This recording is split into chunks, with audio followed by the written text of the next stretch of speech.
Ya, selamat kembali para penonton semua. Seterusnya kita akan tadabbur surah Al-Ahqaf ayat yang ke-15 dan iaitu kalau kita lihat daripada segi penurunan ayatnya adalah ayat yang surah yang ke-46, tapi dari segi turutan penurunan ayat ini adalah ayat yang ke-66. Jadi sebenarnya apa yang ingin disampaikan oleh Allah SWT kepada kita semua melalui surah ini, dan juga kita akan fokuskan hanya pada ayat 15 saja para penonton. Kalau anda ada Al-Quran di hadapan anda ataupun di rumah, boleh sama-sama buka muka surat mushaf anda ataupun mushaf anda, iaitu muka surat 504, untuk sama-sama kita mendengarkan apa di sebalik surah ini, apa yang ingin disampaikan. Dan bersama dengan kita tak asing lagi, siapa tak kenal dengan Ustaz Haryanto Rizal Rukman selaku pendakwah. Assalamualaikum Ustaz. Waalaikumsalam warahmatullahi wabarakatuh. Jumpa lagi kita Ustaz. Selamat Hari Raya. Selamat Hari Raya. Okey, baik Ustaz, kita nak berkongsi hari ini lah ayat yang ke-15 surah Al-Ahqaf. Jadi maksudnya Ustaz, saya baca dulu maksudnya lah Ustaz. Iaitu maksudnya, kalau boleh saya kongsikan daripada muka surat ini, muka surat 504 ini, yang bermaksud, dan kami perintahkan kepada manusia untuk berbuat baik kepada kedua orang ibu bapanya. Ibunya mengandungkannya dengan susah payah dan melahirkannya dengan menanggung kesulitan. Mengandung dan menyusukan sampai bercerai susu 30 bulan lamanya. Sehingga apabila ia telah menjadi dewasa dan mencapai usia 40 tahun, dia berdoa, "Ya Tuhanku, berilah aku kekuatan untuk mensyukuri nikmat Engkau yang telah Engkau berikan kepadaku dan kepada ibu bapaku, dan supaya aku beramal soleh yang Engkau redai, dan jadikanlah anak cucuku tetap soleh. Sesungguhnya aku bertaubat kepada Engkau dan aku termasuk orang-orang yang berserah diri." Itu di sebalik maksud ayat ini Ustaz. Ya. Jadi apa sebenarnya yang nak disampaikan oleh Allah SWT kepada kita? Tapi sebelum tu Ustaz, kita nak dengar dulu bacaan daripada Ustaz. Dia bukan dengar bacaan pada saya lah, pasal bukan qari pun kan. Cuma kita baca. Mudah-mudahan penonton kita juga menyimak dan mudah-mudahan kita dapat keberkatan. Hari ini hari Jumaat kan, Sofi, walaupun bukan hari raya, bukan bulan Ramadan. Bukan bulan Ramadan, ya. Betul? Baik. Silakan Ustaz, insya-Allah. A'udzubillahi minasyaitonirrajim. Wa wassaynal insana biwalidayhi ihsana. Hamalathu ummuhu kurhan wa wada'athu kurha. وحمله وفصاله 30 شهرا حتى إذا بلغ أشده وبلغ 40 سنة قال رب أوزعني أن أشكر نعمتك التي أنعمت علي وعلى والدي وأن أعمل صالحا ترضاه وأصلح لي في ذريتي إني تبت إليك وإني من المسلمين. Sadaqallahul Azim. Jadi Sofi, hari ini ayat kita satu ayat je, pendek.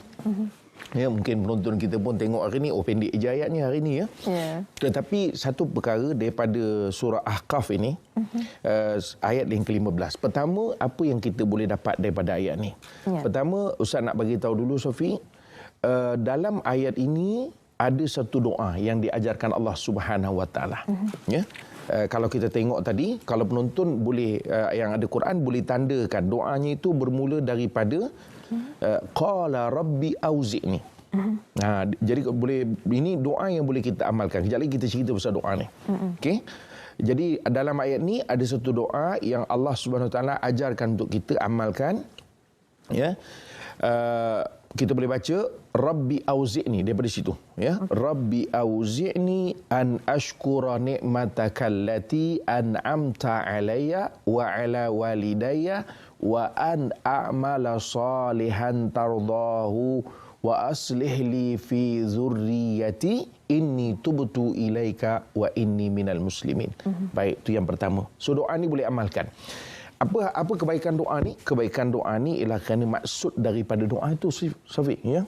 Maksud daripada doa itu sendiri, yang mana doa ini menjadikan kita orang yang sentiasa mohon kepada Allah Subhanahu Wa Taala supaya kita jadi orang yang bersyukuri nikmat Allah Subhanahu Wa Taala. Baik.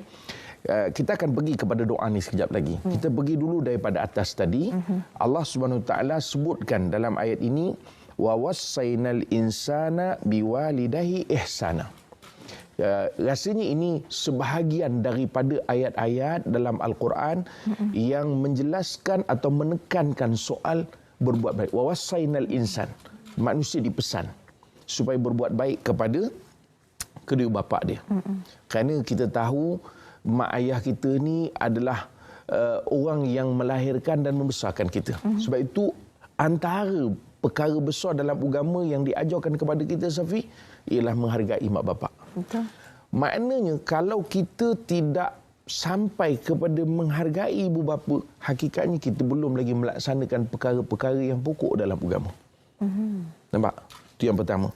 Dan Allah SWT jelaskan dalam ayat ini tentang bagaimana susahnya. Ya? Sebab itu disebut hamalathu ummuhu kurhan wa wada'athu kurhan. Ya? Allah SWT sebut ibunya mengandungkannya dalam keadaan susah dan melahirkan pun susah. Jadi ini satu kita panggil apa? Istilahnya dipanggil pengorbanan. Betul. Kan? Sebab itulah kenapa mak sampai tahap dalam ayat lain, kita tak nak sentuh sangat, nanti kalau tidak kita pergi ke ayat tu kan. Tetapi dalam ayat yang lain sehingga kan Allah Subhanahu Taala beritahu jangan sampai engkau membentak mak ayah engkau. Sehingga perkataan pun, Allahu Akbar, banyak dosa gitu ya. Ya Allah. Ya. Maknanya sampai tahap begitu. Disuruh menghargai ibu bapa tadi sampai tahap itu, bukan saja mengembirakan. Kan? Maknanya kalau dalam ayat yang lain disebutkan bila mereka sampai usia tua, ini semua adalah suatu pesanan daripada Al-Quran itu sendiri, bagaimana untuk kita berinteraksi dengan mak ayah. Sebabnya apa? Dalam ayat ini Allah Subhanahu Wa Taala sebutkan bagaimana payahnya mereka, khususnya ibu tadi yang mengandungkan, yang melahirkan. Sehingga tahap disebutkan lagi wa hamluhu wa fisaluhu 30 syahra. Tadi terjemahan yang Sofi baca tadi. Ya, sedang mengandungkannya beserta dengan tempoh mencerai susunya dalam tempoh 30 bulan. 30 bulan. Ini pelik juga ya kalau orang baca macam mana menyusu dengan mengandung 30 bulan. Sebab itu kalau kita baca dalam tafsir, dia sebut begini. Biasanya menyusukan ni 2 tahun. Betul. Bila 2 tahun berapa bulan? 24 bulan. Baik, 24 bulan. Maka baki 6 bulan. Betul tak? Sebab dia 30 bulan. So 6 bulan ialah valid seorang itu boleh dilahirkan. Sebab itu disebut tadi 30 bulan. Quran dia tidak silap, Sofi ya. Tak ada, never. Sebab ada orang akan fikir macam mana pula 30 bulan. Kiraannya tu kan. Jadi orang akan confuse 30 bulan. Bukankah mengandung tu 9 bulan? Mungkin tempoh pramatang. Makna menunjukkan bahawa 6 bulan itu ialah proses yang memungkinkan anak itu lahir. Betul. Jadi campur dengan 2 tahun standard. Biasa menyusu ni memang budak-budak standard bakal hadiah lebih pula. Lebih 2 tahun. Ini dah overdose dia panggil. Kalau kira-kira hari ni orang panggil booster lah. Okay? Tapi standardnya Sofi 2 tahun bermakna 24 bulan dan 6 bulan minimum dia boleh dilahirkan elok insya-Allah. Tengok Quran punya mukjizat. Ijaz Quran. Quran Allah Taala sebut ni dan dibuktikan dengan sains. Subhanallah. Baik, habis. Itu dalam ayat yang di awal tadi menceritakan tentang bagaimana perlu untuk kita berbuat baik kepada mak ayah tadi. Jadi sebab itu tak ada alasan. Bukan hari raya saja. Jangan kita hari raya kita berbondong-bondong semua balik kampung. Habis raya mak ayah tu seolah hilang anak dah. Ini pun masalah kita. Ini kita baru habis Ramadan pun lebih-lebih lagi. Betul. Kan raya pun baru habis. Jadi ada masa berbuat baiklah, berbaktilah pada mak ayah kita. Baik, kita nak berpindah. Dalam ayat ni Sofi, seolah-olah Allah Subhanahu Wa Taala memberikan satu dipanggil apa?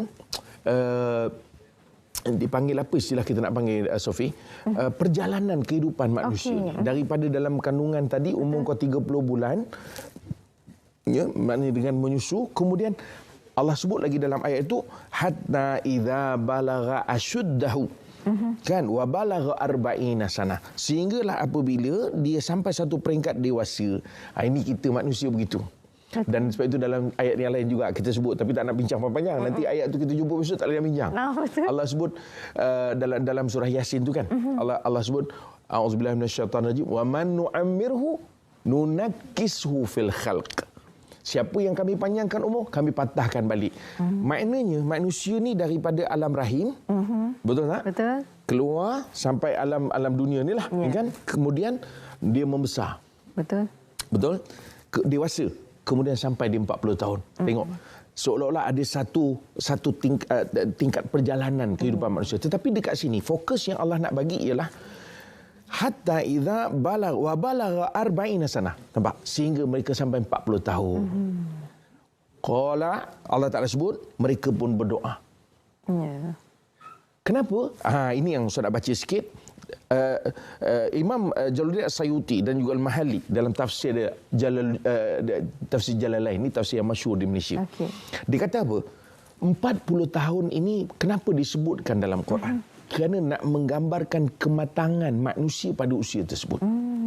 Tetapi disebutkan oleh dalam tafsir Jalalain ini, kalau dikaji lagi, manusia ni sebenarnya dia lebih awal daripada itu dia sudah mula mencapai kematangan. Okey. Pada usia 30 tahun ataupun 33 tahun. Ini disebut oleh Jalaluddin As-Sayuti. Sofi berapa? 30 tahun. Ayuh, matang. Maknanya boleh teruskanlah sebagai pengacara. Saya dah matang. Faham? Ini nak sebut satu gambaran. Ya. Kenapa Quran sebut? Quran point 40 tahun. Ya, kerana bukan kita, memanglah ada sebut kan, orang betul kata apa? Life begin at 40, kan. Itu yang huru-hara tu. Betul. Kan? Dia 40 tahun tu baru dia nak merayap Tuhala. Ini tak betul. Sebab itu disebut oleh Imam Al-Qurtubi rahimahullah dalam tafsirnya. Disebut apa? Ahlul Madinah. Misalnya dia disebut daripada perkataan Imam Malik radhiyallahu an. Dia kata bahawa Imam Malik melihat orang-orang Madinah, sebab Imam Malik ni dipanggil Imam Ahlul Madinah. Okay. Ataupun Darul Hijrah. Darul Hijrah tu Madinah lah. Okay. Imam Malik kata, apabila orang sampai umur 40 tahun, aku lihat, begini dia kata, aku lihat mereka ini pada sebelum usia 40 tahun, mereka yukhalitun nas. Khalitun maknanya, kalau bahasa kita hari ni apa? Bersosial. Bersosial. Macam-macam lah. Adalah aktivitinya, menjala lah, main, apa kata orang, karaoke lah. Karaoke yang elok ni, bukan karaoke dengan yang siapa-siapa ni tak tahu. Tak, ini dengan family ke, dengan kawan-kawan yang lelaki-lelaki. Tapi bila sampai umur 40 tahun, kata Imam Malik rahimahullah, aku lihat mereka mula i'tazalu. Ataupun mereka i'tizal. I'tizal ni maknanya mereka mula menyendiri. Menyendiri bukan pergi duduk dalam gua. Bezanya kan. Tetapi mereka mula mengalihkan perhatian daripada apa yang mereka kejar sebelum ini ataupun yang mereka biasakan sebelum ini. Slowly move. Dengar ni. Oh makcik. Slowly. Sebab umur 40 tahun ni disebut dalam Al-Quran. Walaupun ulama' banyak memincang tentang umur 40 tahun ni, ada banyak hadis juga sebenarnya, Safi, kalau tengok. Tapi bila Ustaz perhati ada banyak perbincangan, Ustaz rasa tak ada nak bawa semualah kerana dia akan jadi melarut panjang. Cuma ada satu hadis Nabi SAW berkenaan dengan umur ni yang sahih daripada riwayat Imam Bukhari. Kata Nabi SAW, a'dzarallahu ila mri'in akhara ajalahu hatta balaghahu sittina sana. Allah Subhanahu Wa Taala dia panggil apa? Istilahnya uzurkan. A'zarallahu imrin. Allah uzurkan seseorang. Uzur ni bukan uzur orang perempuan tu. Maknanya Allah excuse. Tu bahasa dia, excuse. Satu orang sampailah umur dia 60 tahun. Ini hadis sahih. Kata Nabi SAW, apabila ataballaghahu sittina sana. Maknanya apabila orang itu umur 60 tahun, dah tak ada keuzuran. Makna tak ada keuzuran apa? Artinya Allah tak ada kompromi lagi dah dengan dia. Oh ya Allah, kalau ketika dia mati, katakan dia mati, yang ini yang haram masih dia buat, yang ini masih dia buat, yang wajib dia tak buat. Masih tu dia cakap, ya Allah aku tak ada. Tak ada kompromi. Never. Kenapa? Ini yang kita nak sebut tadi. Longgok pula kebiah ni. Maklumlah lepas Ramadan. Faham? Safi, sebab itu disebut 40 tahun engkau dah sampai satu peringkat usia yang matang. Kau boleh fikir ini baik, ini buruk, dan kau boleh nampak sekeliling kau. Bagaimana kawan terdekat kau, ada yang dah meninggal dulu, yang ini tak sihat. Yang ini semua adalah maknanya berada di sekitar kau. Tiba-tiba kau rasa kau tak nampak apa-apa. Ketika umur 60 tahun, katalah 61 tahun kau mati, meninggal dunia. Tiba-tiba kau nak bagi tu, ya Allah aku tak sangka. Tak ada. Sebab kau dah sampai satu peringkat umur yang mana kau jelas boleh berfikir. Betul. Akal kau boleh dipanggil memproses dengan matang. Tu, ini hadis yang sahih yang disebut. Ada pun tentang hadis-hadis berkait dengan 40 tahun. Imam Ghazali juga ada menyebutkan tentang hadis kalau orang sampai 40 tahun dia tak berubah, nanti dia masih lagi buat amalan ahli neraka, maka tempat dia neraka. Ustaz ingat itu apa yang disebut oleh sebahagian ulama. Apa yang disebut Imam Ghazali itu bukan bermaksud kita panggil tunggu 40 tahun. Okay. Tak. Sofi 30 tahun. Tak apa, ada 10 tahun. No.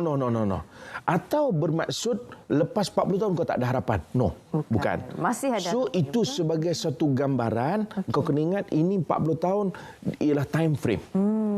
Kena fikir ni soal kita, kehidupan kita, time frame. Sebab itu dalam hadis yang lain, hadis yang sahih riwayat Ibnu Umar radhiyallahu anhu, kata Nabi SAW, innallaha yakbalu taubatal abdi ma lam yughargir.